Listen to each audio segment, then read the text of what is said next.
Welcome everybody and good evening, and welcome to this Surgical Voices of the Global South webinar, which is brought to you by the Royal College of Surgeons of England. This is the fourth webinar in our series, and this will focus on civilian military healthcare integration from across the world. Next slide, please, Noah. Before we begin, I'll just remind you that all speakers are invited guests, and any views, comments, presentations, advice and research results should not be treated as RCS England or Ministry of Defence policy and official guidance. But please do get involved with the conversation and hear about our future webinars and events by following at RCS News on Twitter or other social media. Next slide, please. My name is Gerard McKnight, and I'm a Royal Navy General Surgery Registrar and a Humanitarian Surgery Innovation Fellow here with the Royal College of Surgeons of England. And I'm joined today as co-moderator by Colonel Professor Linda Orr, who is the UK Defence Professor of Surgery, and you'll hear more from Colonel Professor Orr later. Next slide, please. So as an overview of the talk today, we'll start off with a lecture from the IMPACT study team, which is Matt and Major Kassan representing the Harvard School of Medicine. Next slide, please. And then we will go through a number of examples of civilian military healthcare system integration. We'll start off with Colonel Amila from Sri Lanka, then on to Lieutenant Colonel Surhi from Ukraine, and then finish with Professor Ted from the Philippines. Next slide, please. We will finish with a quite extensive, we hope, an interesting Q&A discussion for the panel. So please do use the Q&A function at the bottom of your screens to ask plenty of questions, and I'll do my best to pose a number of these to the panel, and that'll hopefully stimulate some more discussion and thoughts towards the end. Thanks very much, and I'll now hand over to Colonel Orr.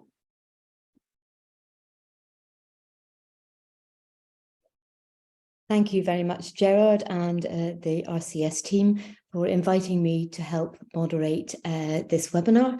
I'd like to introduce myself first as Colonel Linda Orr. I'm a Professor of Surgery for the UK Defence, and in this capacity, I've been invited to introduce some personnel from and teams from across the globe who have brought together their lessons learned from a civilian military integration perspective.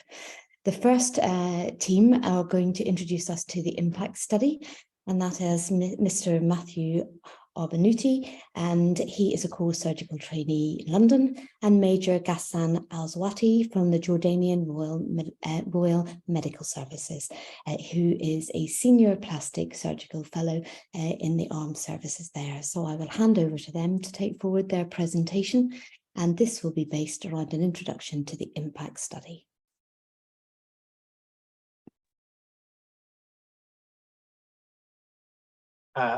Hi there, everyone. I hope everyone can hear me. I'll see if we can get our slides up to start with. That would be a good start. Are we able to pop that first slide up? Brilliant. Amazing. Right, so hopefully we don't have any technical mishaps. Thanks very much, everyone, for the opportunity to deliver this presentation. And today we're going to be discussing our research and looking into military and civilian partnerships in trauma care delivery on behalf of the IMPACT study group. We can move on to the next slide. So a bit of background. So the global burden from traumatic injury is enormous, both in terms of morbidity and mortality. And this is projected to increase over the remainder of this decade. Notably, road traffic injuries will become the 7th leading cause of death worldwide by 2030. And are already the 6th largest cause of disability-adjusted life years lost. It's also important to highlight that the disease burden is not equally distributed, with the impact of trauma in low and middle-income countries being vastly greater, where often the health systems are under greater strain due to, for example, resource and staffing constraints. And finally, we know that trauma systems result in improved outcomes and reduce mortality and morbidity for patients. We could transition. So to talk a bit about MCPs or military and civilian partnerships. So MCPs in healthcare delivery have significant potential to benefit trauma systems, both in high income and low and middle income countries. This can manifest in a number of ways, such as through increased capacity, improved efficiency, and reducing duplication of efforts, as well as through skill exchanges and research collaborations. However, we have noted that MCPs have not actually been systematically investigated globally. If we move on to the next slide. So the impact team is a diverse group of researchers from both civilian and military backgrounds. And so far, we've been attempting to answer the question, if we move to the next slide, what evidence exists to demonstrate integration of military and civilian trauma systems across all domains of healthcare delivery. And if we could transition, please. So far, we've undertaken a case study analysis, which has been led by subject matter experts. And this has looked at 8 examples of MCPs globally. And we've also conducted a comprehensive scoping review, which, as you can see from the graphic here, has included screening over 8,000 abstracts, reviewed over 300 full texts, and ultimately included 74 studies in the final review. And both of these pieces of research have essentially focused on contextual and thematic analysis. We move on to the next slide. So the case studies, we looked at 5 national partnerships and 3 international partnerships. And we noted that MCPs existed across a spectrum, with some demonstrating little to no integration and others comprising completely enmeshed systems. And here you can see on this graphic the nations that were involved in the MCPs and where they fell on this spectrum of integration. We move on to the next bit. So the thematic analysis identified a number of barriers and facilitators, which you can see here, as well as some key driving forces for integration, which included skill sustainment, a history of conflict, and a need to develop trauma care. We'll move on to the next one.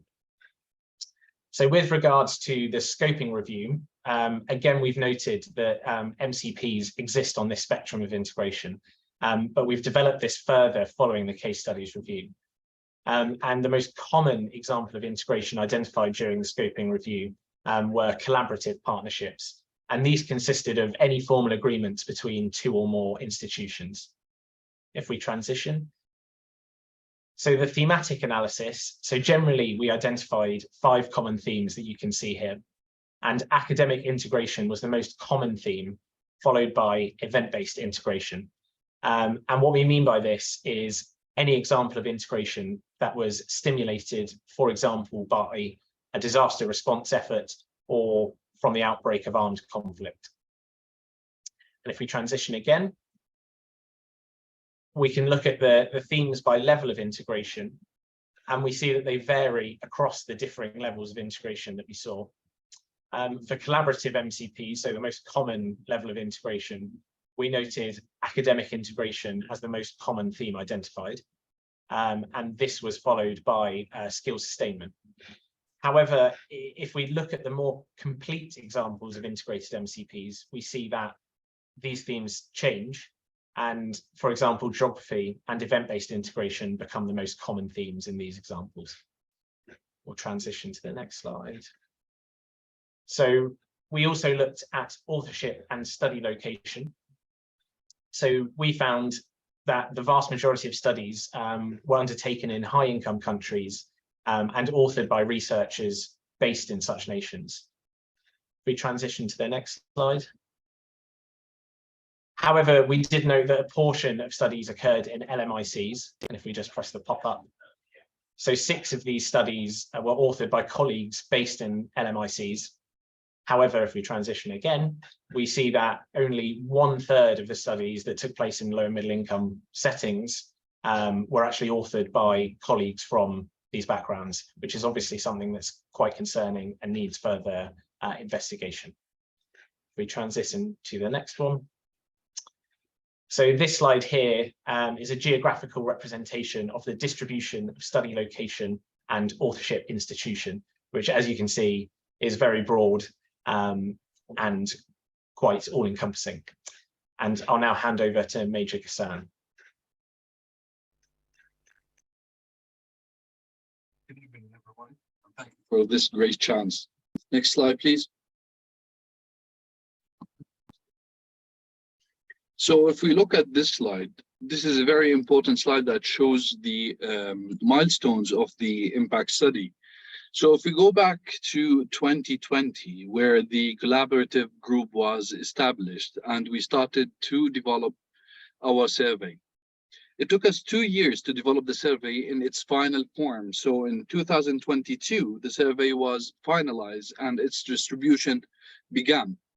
We also published our case studies and scoping reviews in 2022. Now, between the year 2022 and 2023, data collection was accomplished and the qualitative planning has begun.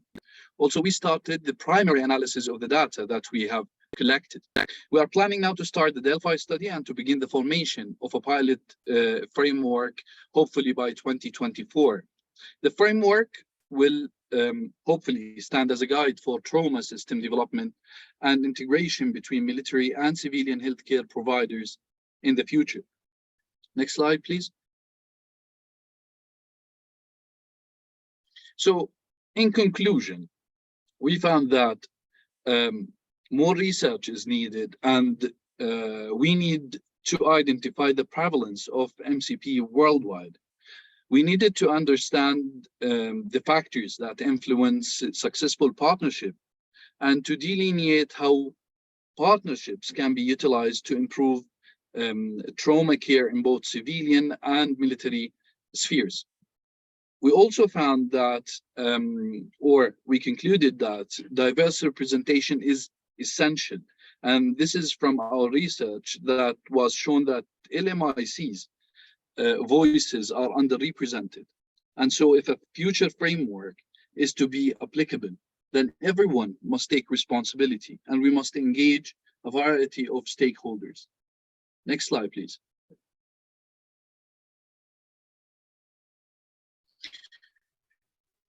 This slide shows the barcode of the survey for the impact study. We are welcoming everyone to take all happy to answer your questions by the end of this meeting. Thank you very much.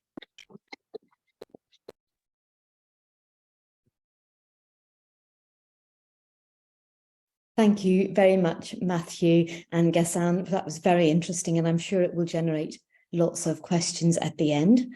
We'll move on to our second presentation. This is coming from Colonel Amila Ratnayake. Amila serves with the Sri Lankan Armed Forces. He's currently deployed on the UN mission to South Sudan, and he's going to present to us how the South Asian trauma systems and military medical assets have been used to integrate and help in the South Asian region. Over to you, please. Thank you, Amila.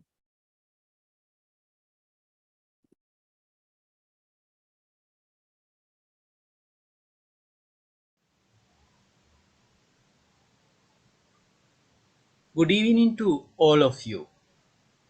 It is great honor and pleasure to be with you all in this RCS Global Surgical Innovation Fellows webinar series titled Surgical Voices from the Global South.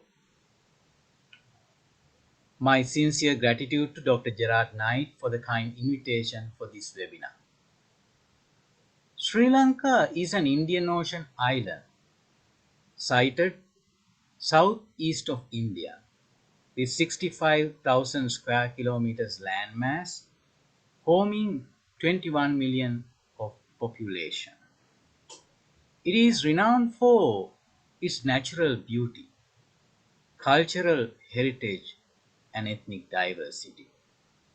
It is famous destination for tourism in Asia. With its golden sandy beaches all around the country, central hills with cascading waterfalls, green tea bushes, mid-plains with meandering rivers, natural forests, and animal sanctuaries, to mention few. This nation is scourged with the 3 decades of war, starting from 1983 to 2009. In the next few minutes, we are going to discuss how the war strained the military and the civilian health system, and how the system adapted, and lessons learned for the global humanitarian community. The opinion containing herein are of my own and does not represent any of the affiliated institutes of mine. At the start, war was sporadic, with occasional blast injuries to military convoys and attacks at borderline civilian villages, and especially multiple suicide bomb attacks at commercial hubs of the country. Picture shows one of those attacks in 2006, killing hundreds of soldiers. At the start, military system was basic with its manpower and logistics. Natural instinct was to scoop and run the resulting casualties to the nearest civilian hospitals. At the start, these exchanges were not communicated and no coordination. As war expanded, the separatist guerrilla group organized into fully fledged army with its ground, air and sea forces.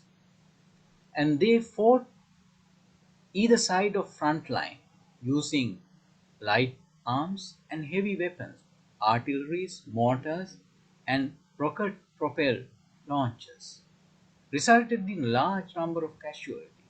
In addition, there were asymmetric warfare guerrilla type in north and east part of the country, as well multiple suicide bomb attacks at commercial hubs. And the resultant casualty catered by civilian health system for definitive care. Sri Lanka, renowned for its health system in Southeast Asia with best statistics as shown in the table, and healthcare institutes well spanned all over the country as shown in the map. Hallmark of Sri Lankan case report is its early integration of civilian and military health system. The channels of exchange were open. Communication portals were established in military and the civilian centers, and good rapport developed between the civilian and military leadership and the healthcare workers. As such, each district general hospital in civilian system established open military wards, specially catering for military casualties. As civilian system take the brunt of carrying definitive surgical casualties, the frontline military organized into a tiered system to face the harsh realities of war. As such, 2 to 5 kilometers from the front line, advanced dressing station created to cater for life-saving resuscitative maneuvers. From the 10 to 15 kilometers from the front line, safe from the artillery attacks, sited main dressing station to stabilize and to perform damage control surgery before airlifting for the definitive care. At the start, civilian surgeons at definitive care centers not familiarized with war-type casualties, wound profiles. They learn with practice and participating in seminars, especially International Red Cross Society organized war injury seminars all over the country, facilitating surgical learning by both military and civilian surgeons. As war expanded, it resulted in large number of complex wounded and disabled soldiers. This called for advancement in reconstructive and rehabilitative surgical domains, later facilitating the care in the civilian system. At the end, military and the civilian political leadership understood importance of preserving the lessons learned through institutionalization. In 2009, military commissioned Military Medical School at Sir John Kotalawala University with its initial intake of 25 students. In 2015, military organized Sri Lankan College of Military Medicine with its annual congregation of military, civilian, national, international scholars to exchange experiences and sharing knowledge. Since 2020, military medical master degree program started, further boosting the postgraduate education in military medicine in Sri Lanka. The lessons learned from Sri Lankan case reports are early integration of military and civilian systems supported by Joint Operation Command participated by both civilian and military leadership, and military system organizing into tiered system to face the harsh realities of warfields, and civilian and military surgeons learning through focused empiricism and real-time data capture, and complex wounded and disabled soldiers protracted care given through hyper specialization, and at last transferring the lessons learned for the future by institutionalization of the experiences.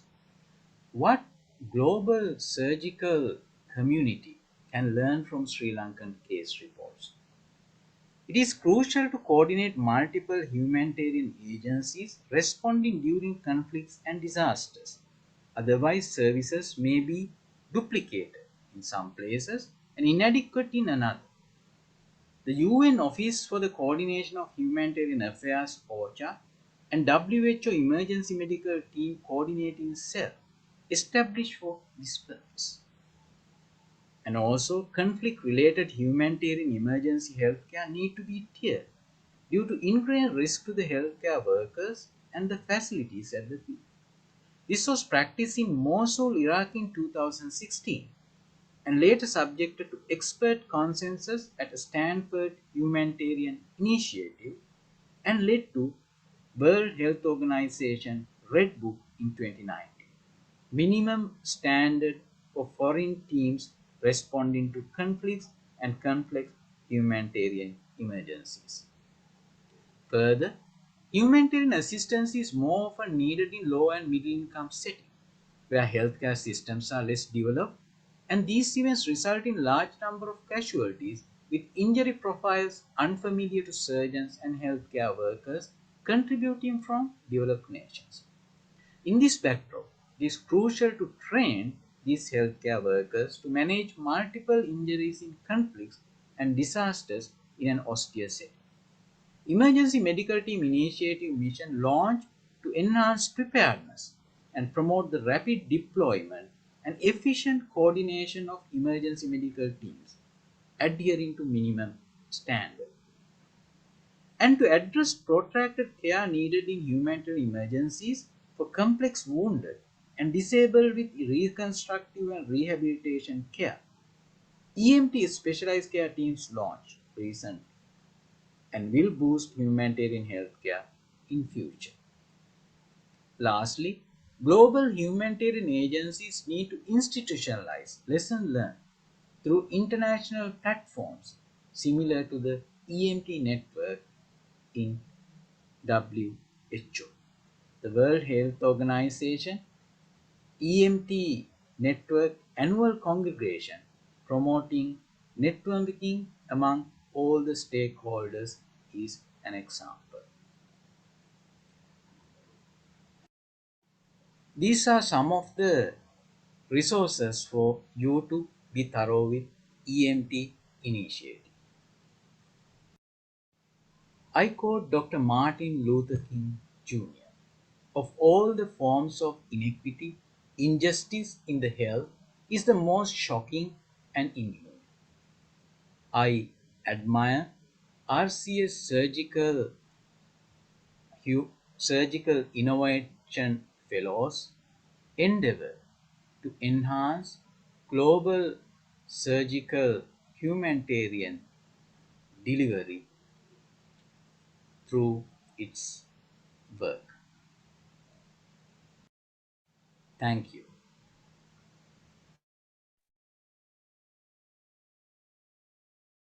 Thank you very much, Colonel Amila, who recorded that in a video, and I know we have you online.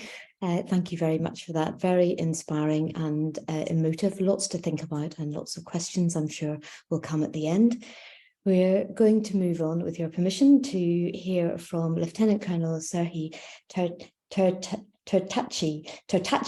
Apologies for the terrible pronunciation. I have been practicing, Colonel Serhiy, but I'm sure you'll forgive me.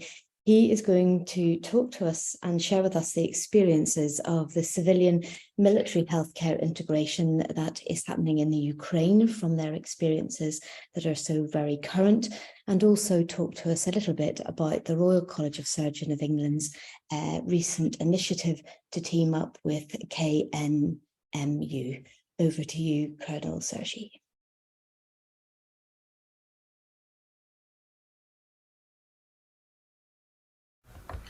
Good afternoon, ladies and gentlemen. I sincerely thank you for the opportunity to present our work by the name Civilian Military Healthcare Integration in the War and the Collaboration. Disclose the authors know we have financial conclusion and conflicts interest regarding this presentation. According the relevance of our work is due to the tragedy, the war, and the natural disaster that took place in Ukraine in recent weeks. A result of disaster in Kholka hydroelectric power station, we have a huge amount of the casualties.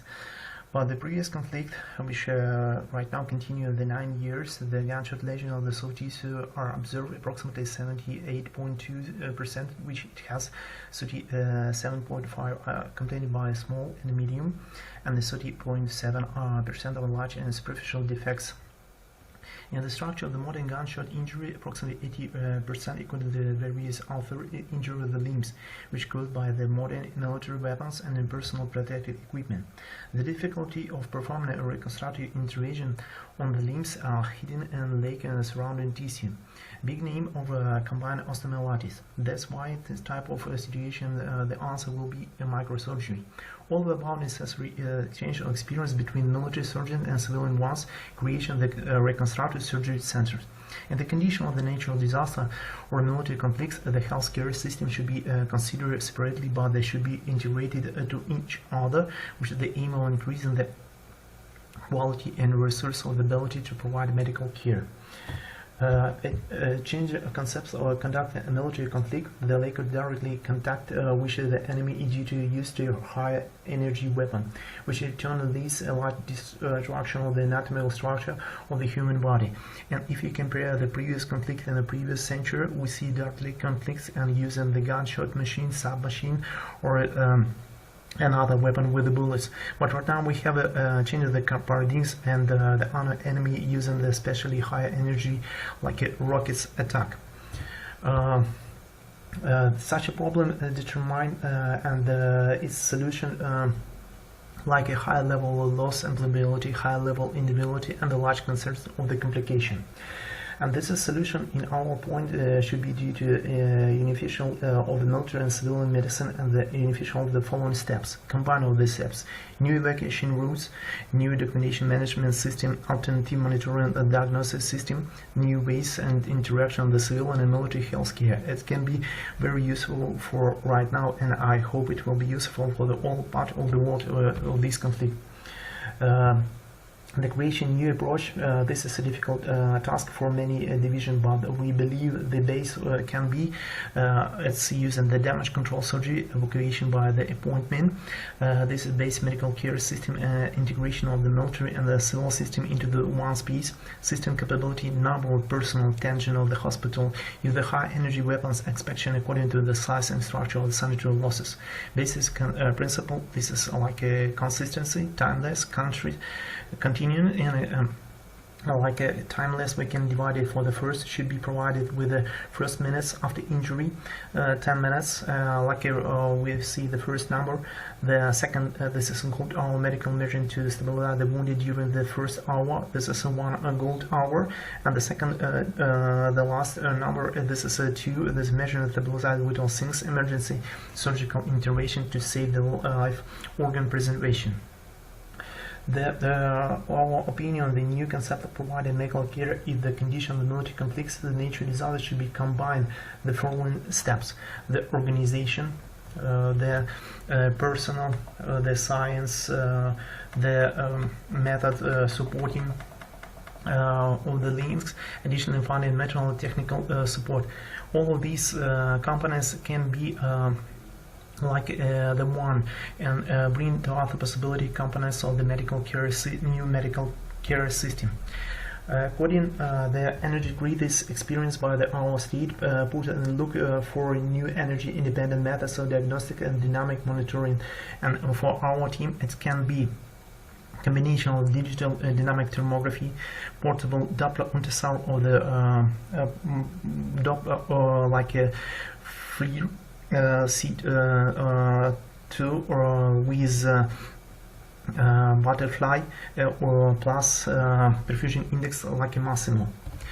The general system of the medical care rehabilitation can be components divided for 7. When the life rehabilitation we have divided into 7 direction, like organization components, establishment of the system for medical components, creation of additional provision in the condition of the military conflicts, specialized rehabilitation centers. The surgical rehabilitation, this is a main for our team, because the reconstructive plastic surgery, this is the base of future rehabilitation. Reconstruction can divide it from reconstruction nervous system, musculoskeletal system, gunshot osteomyelitis, which has a very huge amount respiratory system and digestive system. For a strategy, this is creation of a center's prosthesis and endoprothesis for a future rehabilitation of all casualties which are needed.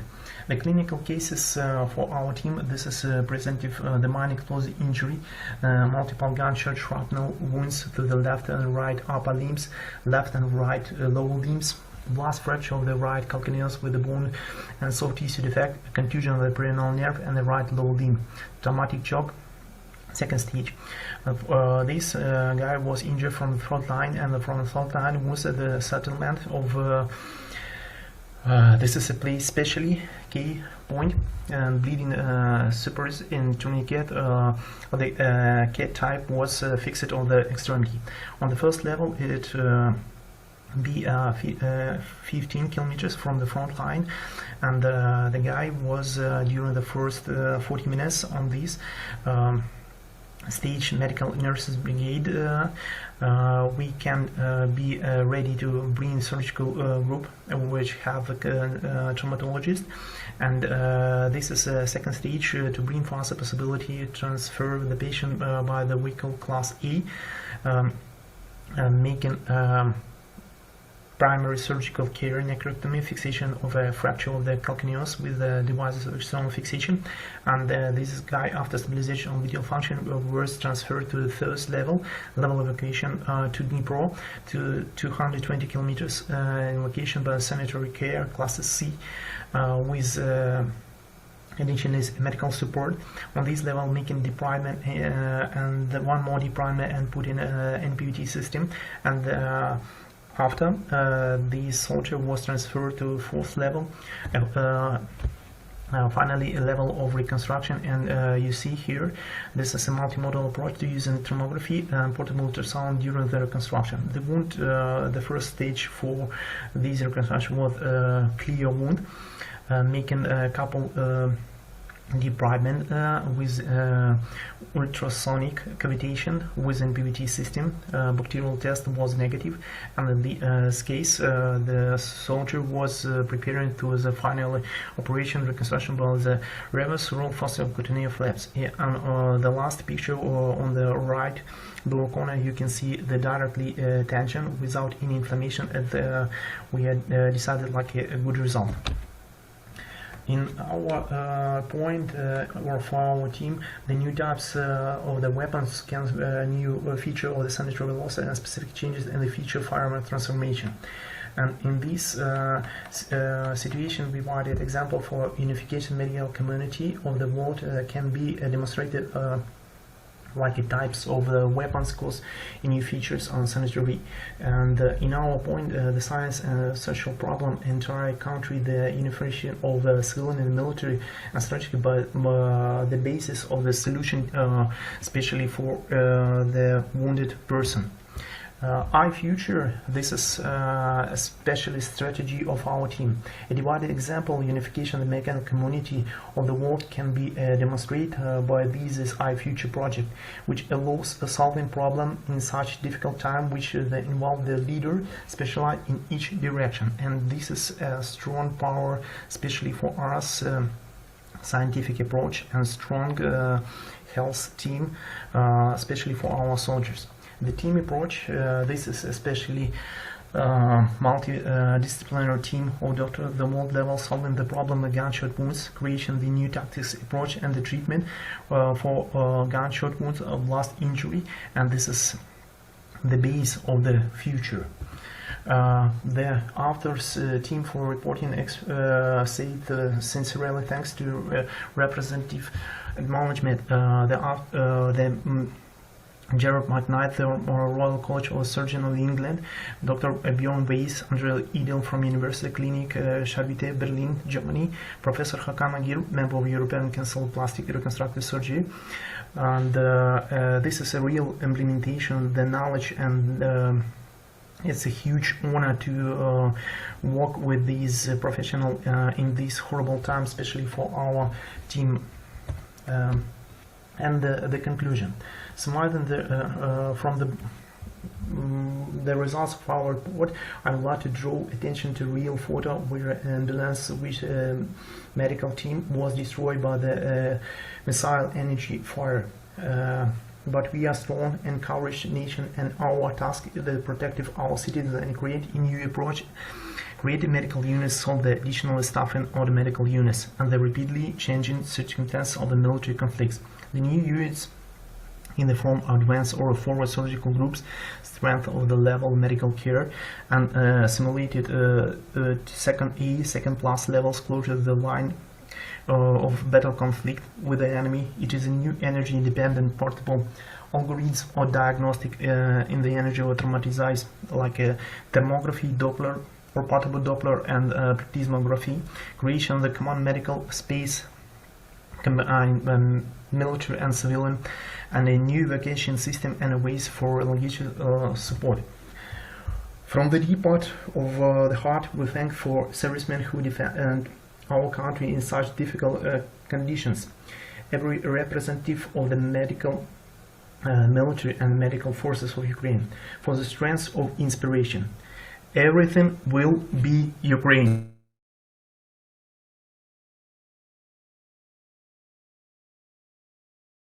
Thank you very much, Colonel Zarhi, for that. And I think we can probably start to see correlates between Colonel Amila's talk and Zarhi's talk, particularly in the emphasis not only on the surgical delivery, the cutting work, but also on the need to have really clear ideas of how we integrate our evacuation lines, particularly when they're long, methods of imaging when you have mass casualties, and also an absolute fundamental for us, how you integrate the documentation systems so that patient handovers and documentation runs right through in a seamless way, which may be points for our questions.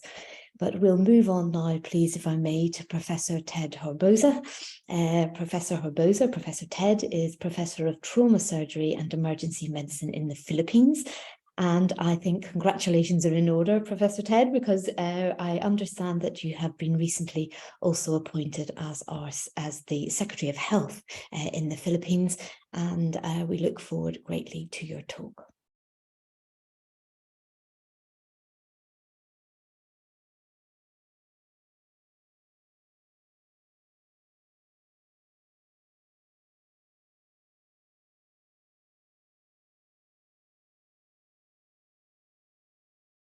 Good evening, everyone. Good morning and good afternoon to the others watching this webinar. I'm Dr. Teodoro Herbosa, a professor of emergency medicine and trauma surgery from the Philippines, sharing my experience in civil-military cooperations in times of disasters. The Philippines is an archipelago of 7,600 islands. We have about 113 million population, of which 50% are below the age of 25. We are situated in the Western Pacific in what is called geographically known as the Ring of Fire, where all the natural hazards, volcanoes, earthquakes, typhoons happen to the different countries in that particular Ring of Fire. These are some of the timelines of major disasters that have affected the Philippines, including landslides, floods, typhoons, or super typhoons, even volcanic eruptions and earthquakes. Disaster risk reduction in the Philippines is a crucial aspect of ensuring the safety and well-being of the Philippine population. The Philippines, being prone to various natural and man-made disasters, has developed a comprehensive framework to address disaster risk reduction management challenges using civil-military cooperation. This presentation will focus the Philippine Disaster Risk Reduction Management Framework, emphasizing the civil-military cooperation and focus on healthcare. The Philippines is really one of the top 10 countries in the world, according to the Center for Epidemiology of Research in Disasters. We're number 9 in terms of number of disasters by countries.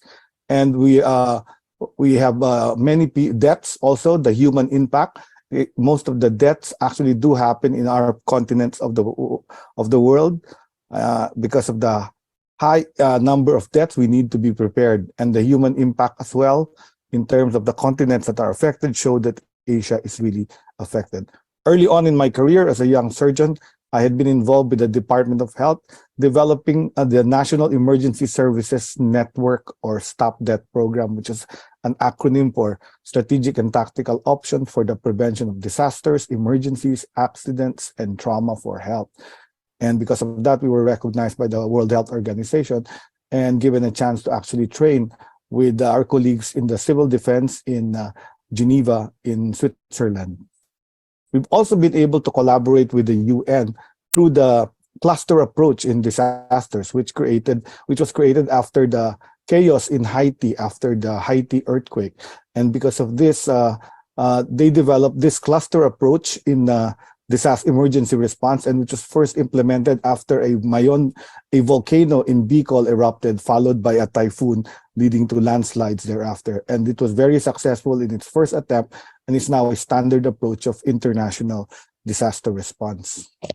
In 2005, they had a meeting in Hyogo after the Kobe earthquake, which pushed for a Hyogo framework of action, or what we now know as HFA, and it pushed countries to actually institutionalize their disaster response. The Philippines was one of those that responded to this by passing a law. We used to have a presidential decree that created the National Disaster Coordinating Council of the whole of government, which was now passed into law in that following year, and it is now called the National Disaster Risk Reduction and Management Act, or creating that council of all government agencies, including civilian and military agencies. This is the framework of that particular council. The chair of the Secretary of National Defense, so also the one that is in charge of the armed forces of the Philippines. And under him, there is an executive director who is an undersecretary, Office of Civil Defense. And there are 4 vice chairs: the Secretary of Science and Technology, which is in charge of disaster prevention and mitigation. The vice chairperson is actually for preparedness, the interior and local government, and the response is under the social welfare and development, and the recovery is under the Director General of the National Economic Development Authority. The Department of Health partners with the DILG and the DSWD in preparedness and response. And several agencies are also involved in this setup, which is translated into regional, city, provincial, and this barangay regional council. So this is our framework, wherein it goes down all the way to the smallest unit of government we call a barangay or a town. After the Sendai framework was being pushed, we were able to advocate together with my UK colleagues from Public Health England to make sure that health was a primary factor in the Sendai framework for disaster risk reduction. And developed the Philippine National Disaster Risk Reduction and Management Plan, which is our written national disaster plan pursued in all the different thematic areas, from disaster preparedness, response, recovery, rehabilitation. So what is the importance of civil-military cooperation? It's vital in our disaster response and management. The collaboration between civilian and military sector creates for a more efficient and effective disaster risk reduction management approach. And the key benefits include enhanced coordination, resource mobilization, and sharing of expertise. This is a news article of how our Philippine Army has been deployed in areas hit by heavy rains during our monsoon season. The civil-military operations in the Philippines is really a part of a whole of society approach in the DRRM, bringing together various stakeholders, including civil, military, and civilian and military agencies. Civilian agencies include the NDRIMC, the Department of Health, the Social Welfare and Development, the DILG, and the uniformed services and military include the Armed Forces of the Philippines, the Philippine National Police, the Bureau of Fire, and others, the Coast Guard also. So this is a photo of how the National Police actually prepares. In fact, the regional director of a regional DRIMC is actually the regional police chief.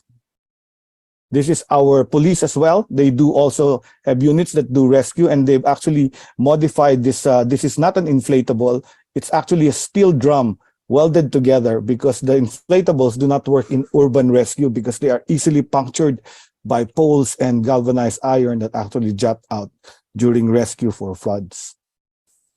These are the different roles of the other civilian agencies. The NDRIMC is the one that strategizes. The Department of Health is the one that provides the health services and risk assessments. The social welfare is in charge of relief assistance and shelter and other psychosocial support to our victims. The military is able to assist in disaster response and management operations through their command and leadership. They provide logistical support, air and water transport of manpower, search and rescue missions, and other evacuation efforts where civilians cannot go. The Philippine National Police also maintains the peace and order, making sure that there are no looters during disasters, assists in the evacuation and protection of the affected community, and collaborates with civilian agencies in public safety. So these are some of the assets used. They have the Squadron 505 of the Air Force, which is a rescue and medevac helicopters. Then we have the big Hercules C-130 helicopters that are able to provide logistic supply and move battalions of people, and the Navy ships that are also able to do the same to the different islands. So healthcare in disaster risk reduction is a vital component, and it addresses the health needs of affected individuals. And the Department of Health has a central role in this healthcare, providing medical response and emergency care, disease surveillance and outbreak control, mental health support, and psychosocial services. One of the key efforts of the Department of Health is providing potable water through WASH, or water and sanitation hygiene, which is actually the provision of 1 jerry can per family of 5 persons with a chlorine tablet will give you sustainable potable drinking water. Plus, they assess the water supply in these affected areas to make sure that disease does not propagate. There are some of the other aspects, making sure field hospitals and hospitals are operational, deploying medical personnel from other unaffected areas, ensuring availability of essential medicines and essential supplies, outbreak investigation of other diseases that can come out after a major natural hazard, and rapid assessment and surveillance for communicable infectious disease that can happen in the evacuation areas or temporary shelters, preventive measures like vaccination campaigns of the children, and collaborating with local health authorities and international partners. This is an example of the field hospital set up because of the destroyed hospital after Typhoon Haiyan. The operations of the regional hospital were actually transferred to the field hospital because it was actually more operational after storm surge waters destroyed that hospital. These are also some of the things we have learned.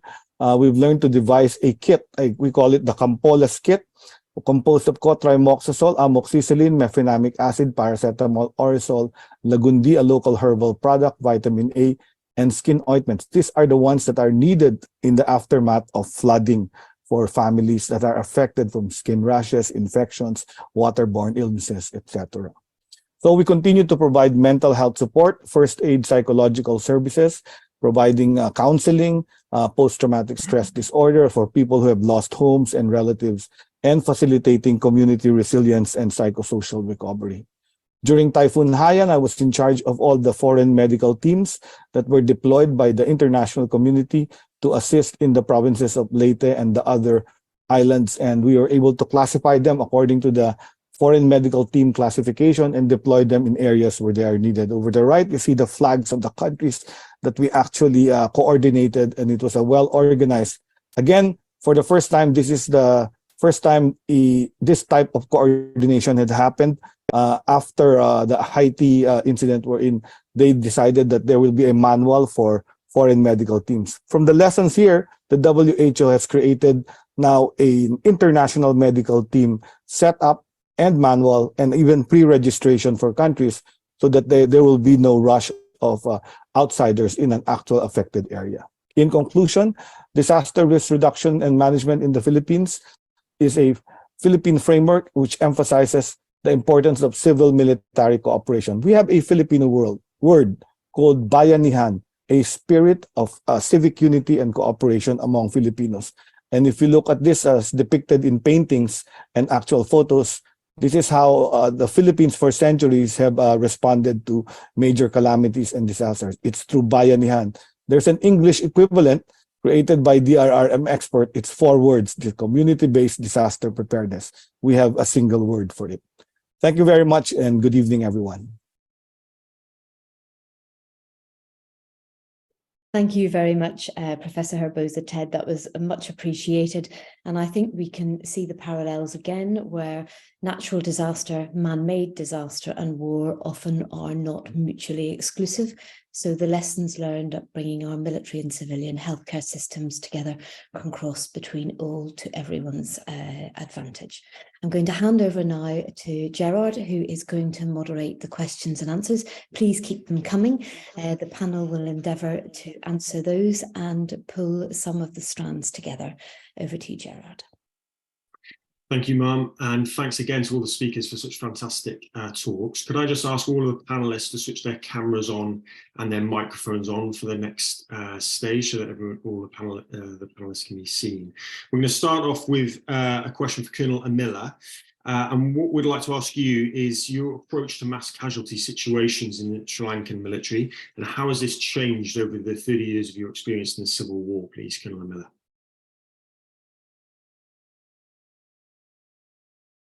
Gerard, first I thank you for the invitation and giving me the opportunity to share our experiences. And basically it is frontline organized by the military. So over the years they have really learned how to manage the casualties at frontline. They're organized into the tiered system, and the helicopters and the air evacuation improved. With that, came the civilian, the surgeons to help in the borderline of the bore field to help the casualties. So with the civilian and the military coming together, help to manage the large number of casualties in Sri Lankan war. It is a full-scale war, so we usually it is the mass casualty scenario is common, and this civilian military collaboration has really helped to give the result that we have achieved. Thanks, Colonel Miller. That's very clear, and it sort of highlights what we saw from Colonel Surhi's talk about the importance of the tiered response within the military and how that's adopted by the civilians as well. We're going to stay on a similar theme and go over to Professor Ted. How have you, or can you explain any differences between mass casualty management in your normal practice in your trauma centre, and then compare how that changes when you're on a disaster relief response or disaster relief operation, please, Professor Ted? Thank you. That's a very important question.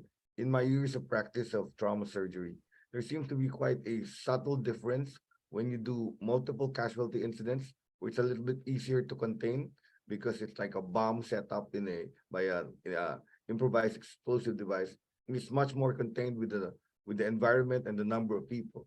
However, in situations like typhoons, earthquakes, there seems to be a more massive, even access alone, for example, Typhoon Haiyan. The first step was even getting there because the airport was destroyed. The roads were filled up with electric poles that were already down. So we even had to clear it up before health services could even get in. So there's a longer lag time or delay to what I call definitive care, and that's very important to us trauma surgeons. What I call the time to definitive care is so much delayed in mass casualty situations, especially in difficult to access areas. And then there are cases where you have landslides, wherein it's not a mass casualty situation, it's a mass fatality because most of retrieval only of operations, and still very important to accomplish because most of the relatives still want the recovery of their next of kin. So there are subtle differences as you get more experience. It's just like being an expert in a surgical field. Each operation is not an appendicitis, is not the same appendicitis. It's entirely different, and it's unique every time you approach it. So that's the way I look at mass casualty and multiple casualty incidents as well. Thanks, Professor Ted. I think that's one area in the sort of logistics, transport and security aspects where the military can have a real role to play in helping out civilian organizations at times. So thank you for that answer. So next up, we'll go to Colonel Serhiy from Ukraine. We've had a question from one of our Navy medical officers, Samuel Smith, who would like to know a bit more about your advanced or your forward surgical teams and what team members make up, or what clinicians do you have in these teams, please, Colonel Serhiy? Dear Jared, thank you much for your question. The forward surgical team, this is a small medical team which located especially from the front line approximately 15 kilometers. That's why this is a first step, a real medical support for the injured person. In this team, usually we have one surgeon, and maybe sometimes it have the traumatology, it depends from the situation, one anesthesiologist, nurses, a couple nurses, one doctor or rentgenologist, and this is staff can bring a possibility to stabilize the vital function according to the damage control. But it depends from the situation.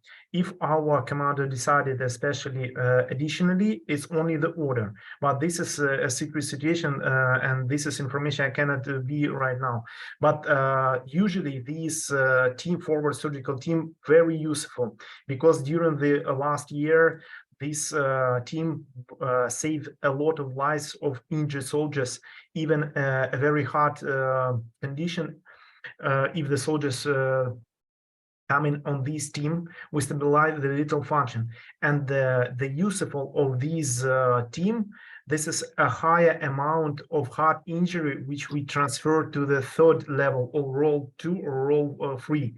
A lot of if we transfer a lot of casualty for another level, this is a marker of how it called exactly, usefully, especially this team. And if we elevate the amount of the casualty, this is a real implementation of this knowledge approach, especially for this team. And this is very useful because right now we have a couple these structure changes sometimes, but this is dependent only from the situation and according to the order or from our headquarters. Thank you, Colonel Serhiy. I think that's a really important point for a lot of militaries at the moment who are looking at how to try and get their surgical teams smaller and lighter and further forward. So I think we've all got a huge amount to learn from your experience in Ukraine. I'm going to stay with you, Colonel Serhiy, for another question, which is on the diagnostic tools that you are using when you can't rely on power. So you can't rely on CT machines. What are you guys using at the moment? Thank you very much for the question. According to our disaster, we have a huge problem with electricity in all of our country of Ukraine. That's why, as usually, we cannot to make an X-ray examination. We cannot make higher level of ultrasound examination. That's why right now we implement the portable examination like we present in our presentation. This is a dynamic digital tomography, like a portable FLIR C2 or FLIR C5. Additionally, we are using the portable ultrasound like Butterfly. Additionally, plethysmography like Massimo. All of these combination we are using in a different path for research in our surgical team. And according our approach, we are thinking this algorithm will be very useful in the future, because we don't have any possibility to investigate especially condition of the heart injured person, but according to these results of the examination which we right now present for you, we have especially marker according this tool, and this marker will be like a small number for a future understanding the problem, especially with this injured soldier. It's very for our team, it's very useful and bring for us a possibility to prepare for stabilize the function of the soldiers, but very useful. It's especially injury of extremity and injury over the soft tissue. Great, thank you, Colonel. So yeah, I think that just highlights how innovative you and all of your colleagues have been in adapting to such challenging situations, and we wish you and your colleagues and your team all the very best. We're going to change again now and go over to Major Ghassan next, please. So we had a question from Dr. Mohammed Salim, and that question was on, have you got any examples of civilian military integration in the healthcare systems internationally, please, Major Ghassan?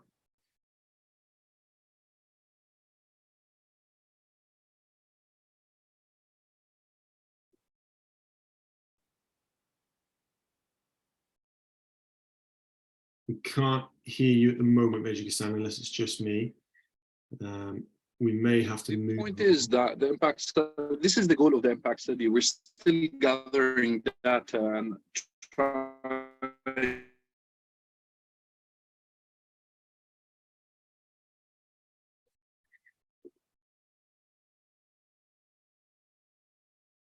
Okay, thank you, Major Ghassan. That was partly broken to me, but the majority of the answer was that is essentially what the impact team hope to bring out in their study. We will move on to Matt Arnouti now. So you've very clearly highlighted some barriers to civilian military healthcare integration at the start of your talk. This is a bit of a tricky question, but have you identified any ways you can address those barriers, or do you in the impact team have any ideas about how you might suggest addressing those barriers? So part of the part of the study that we're in at the minute is our questionnaire distribution and response analysis. And following on from that, we're looking at undertaking a qualitative interview period. And I think this is something that we're hoping to address during this phase of the study, where by bringing different clinicians together from a variety of different backgrounds, we might be able to discuss these barriers in an open forum and hopefully get sort of some expert input into that, which will then be followed up with the Delphi process. I guess something that's quite interesting for us that it kind of highlights this. So in the case studies paper that we produced, one of the things that came up, so in South Africa, obviously following the period of apartheid that was there, that kind of almost distrust between what was seen as the official government military perspective acted as a disincentive to integration. And that's something that obviously, you know, we need to look into, because South Africa aren't an isolated case of, you know, such behavior. That's going to be a difficult hill to overcome for lots of nations. So yeah, we're hoping to address this in our further analysis. Is a bit of a waffly answer. I've kind of skirted around it a bit, but it is, you know, it's a really difficult thing to kind of get through, and we need to get as many kind of minds helping to answer that question as possible. No, that's great. I think that really highlights why we need to do this impact study and why we should try and encourage as much participation in it as possible. And we will show at the end of this Q&A, we will show up the QR code and post a link in the chat. So if anyone listening would like to contribute to that, please do get involved. So we'll ask the last question. We'll go to my co-moderator, Colonel Professor Orr. And this is a question from the audience. So Helga Lipper is asking, what challenges do military surgeons face in civilian trauma centres? And how can this be integrated? Perhaps you could talk a bit about the UK military experience. That was very timely, Gerard, because I was just typing an answer to Helga, and it's much easier to talk about it than type. So Helga, we've had a lot of deployments and a lot of operational activity over the last 20 years. So we're now looking at a group of surgeons who are sort of at the middle to end of their careers, who have had that and need to pass it on to the younger teams. We do have challenges. Our military surgeons work in our major trauma centres day to day alongside our civilian colleagues, and keep their military skills and aspects of that up by doing deployments and regular exercises. And one of the things we do, as with nearly all of our armed force colleagues across the world, we do integrated exercises with reservist colleagues. And the other thing is we keep an open mind. You know, we look to other conflicts and other experiences. I've learned a lot already today from the experiences of Serhi's team, which we hear about a lot, particularly as well the Philippines.